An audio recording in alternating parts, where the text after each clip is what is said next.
Salam Viral TV. GRS lancar manifesto PRU15 beri keutamaan untuk kestabilan politik Sabah. Berita penuh. Kota Kinabalu, Gabungan Rakyat Sabah GRS, hari ini melancarkan manifesto GRS dengan memberi keutamaan untuk kestabilan politik yang merangkumi 13 tunjang utama dan digubal dengan mengambil kira pandangan serta sentimen rakyat dalam perkara-perkara yang dianggap penting untuk semua sebagai manifesto pilihan raya umum ke-15 PRU15 ini. Ketua Menteri yang juga pengerusi GRS, Datuk Seri Haji G. Noor berkata, manifesto GRS baru dilancarkan dengan memberi keutamaan untuk kestabilan politik dengan menawarkan 4 teras utama iaitu pertama mengutamakan Sabah, kedua, melangkah ke hadapan, ketiga, bergerak maju dan yang keempat, bersatu. Penyatuan ini adalah amat penting. Jadi itulah teras utama yang kita tawarkan kepada rakyat untuk memilih GRS, teras hala tuju Sabah Maju Jaya yang kita gunakan kerana ini adalah penting untuk kestabilan politik di Sabah dapat memacu ekonomi negeri, jadi inilah perjuangan kita. Ia juga adalah kesinambungan yang kita akan teruskan kerjasama dengan Barisan Nasional, BN, seperti mana kerjasama kita dengan pilihan raya yang lepas apabila kita mendapat mandat daripada rakyat kita tubuhkan kerajaan dengan BN dan GRS dalam pilihan raya umum yang lalu dan juga pilihan raya umum ke-15 ini, katanya ketika ditemui pemberita selepas Majlis Pelancaran Manifesto Parti Gabungan Rakyat Sabah di Pusat Konvensyen Antarabangsa Sabah SICC di sini hari ini. Haji G berkata, dengan berpandukan 4 teras perjuangan GRS ini, maka manifesto ini bermula dengan pertama, memperkasakan ekonomi negeri dan rakyat Sabah menerusi 3 sektor utama iaitu pertanian, perindustrian dan pelancongan. Antaranya kita akan menarik lebih ramai pelabur untuk membangunkan sektor pertanian, huluan memantapkan jaminan keberhasilan petani, nelayan dan penternak, menggalakkan pertanian moden, menubuhkan pusat pemasaran sektor pertanian dan pemberian insentif. Dalam sektor perindustrian pula, kita akan menarik pelaburan untuk meningkatkan pengeluaran dan memacukan pertumbuhan ekonomi. Manakala dalam sektor pelancongan, kita akan memanfaatkan kekayaan flora dan fauna, menggalakkan penglibatan usahawan dalam agropelancongan, memperkenalkan produk baharu pelancongan, sekaligus menarik lebih ramai pelancong dari luar datang ke Sabah. Untuk meningkatkan pengeluaran dan memacukan pertumbuhan ekonomi. Manakala dalam sektor pelancongan, kita akan memanfaatkan kekayaan flora dan fauna, menggalakkan penglibatan usahawan dalam agropelancongan, memperkenalkan produk baharu pelancongan, sekaligus menarik lebih ramai pelancong dari luar datang ke Sabah.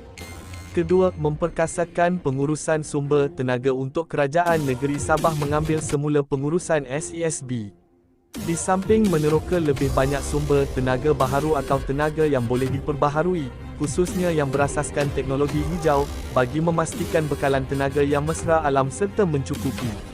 Ketiga, meneruskan usaha tuntutan ke atas hak-hak negeri Sabah daripada persekutuan. GRS akan meneruskan usaha menuntut hak-hak berdasarkan artikel 112B, 112C dan jadual 10 Perlembagaan Persekutuan dan berlandaskan semangat Perjanjian Malaysia 1963 MA 63.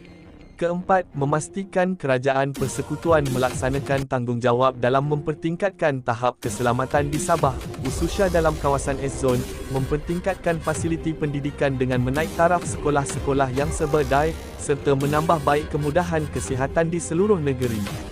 Kelima, pembangunan wanita, keluarga dan masyarakat, terus memperkasa wanita dalam bidang keusahawanan, lebih ramai wanita sebagai pembuat dasar, memelihara kebajikan ibu tunggal dan balu, menyediakan bantuan berterusan kepada ibu-ibu tunggal, orang kelainan upaya dan warga emas.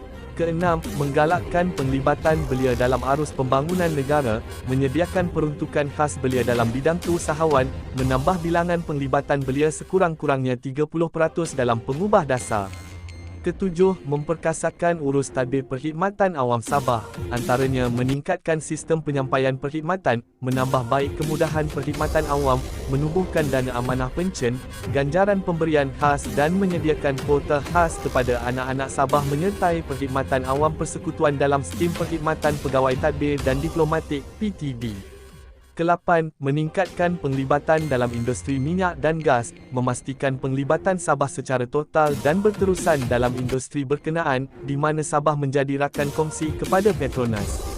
Pada masa sama, memastikan perkongsian pintar itu mampu menjana keuntungan. Kesembilan, memberi keutamaan kepada pelaksanaan prasarana kemudahan asas dalam aspek naik taraf jalan raya seluruh Sabah, membina dan menaik taraf logik pembinaan PAN Borneo disegerakan.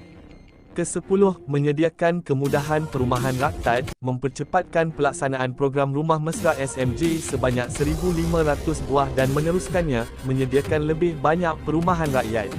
Ke-11, memperbaiki pengurusan tanah, memastikan pengeluaran geran bagi permohonan tanah rakyat dipercepatkan, menubuhkan Native Land Foundation untuk melindungi hak anak negeri Sabah dan mempercepatkan pengeluaran geran rizab kampung. Ke-12, kestabilan politik, perpaduan kaum, keadilan dan kesejahteraan rakyat, memperhebatkan usaha memupuk perpaduan antara masyarakat di Sabah merentasi agama, kaum dan budaya, memastikan kekebasan beragama berasaskan perlembagaan persekutuan dipertahankan, menuntut kerajaan persekutuan mewujudkan jawatan timbalan Perdana Menteri bagi wilayah Sabah dengan kuasa-kuasa signifikan dan memastikan peruntukan pembangunan daripada persekutuan disalurkan terus kepada kerajaan negeri untuk diurus tadbir. Ke-13, meneruskan usaha menuntut agar kawasan parlimen di Sabah ditambah. GRS akan menyambung usaha untuk mendapatkan semula penguasaan 35% kerusi parlimen untuk Sabah dan Sarawak sehingga berjaya. Haji G berkata, manifesto persembahan GRS ini meletakkan kepentingan negeri dan rakyat secara keseluruhannya. Terjemahkan manifesto kita kepada Sabah dengan kesediaan untuk meletakkan kepentingan besar negeri mengatasi kepentingan diri dan kumpulan. Sedarlah bahawa kuasa politik itu adalah mandat dan amanah daripada rakyat untuk memperjuangkan nasib mereka dan masa depan negeri tercinta. Apa yang ditawarkan dalam manifesto ini juga adalah kejayaan yang telah kita capai selama 2 tahun pemerintahan dan akan diteruskan demi kepentingan seluruh rakyat, katanya. Kredit Malaysia Kini. Jangan lupa share, like dan subscribe. Saya mendoakan agar kita semua sentiasa dipermudahkan segala urusan, dilindungi dari segala wabak penyakit dan sentiasa dimurahkan rezeki. Amin ya Rabbal Alamin. Sampai jumpa lagi.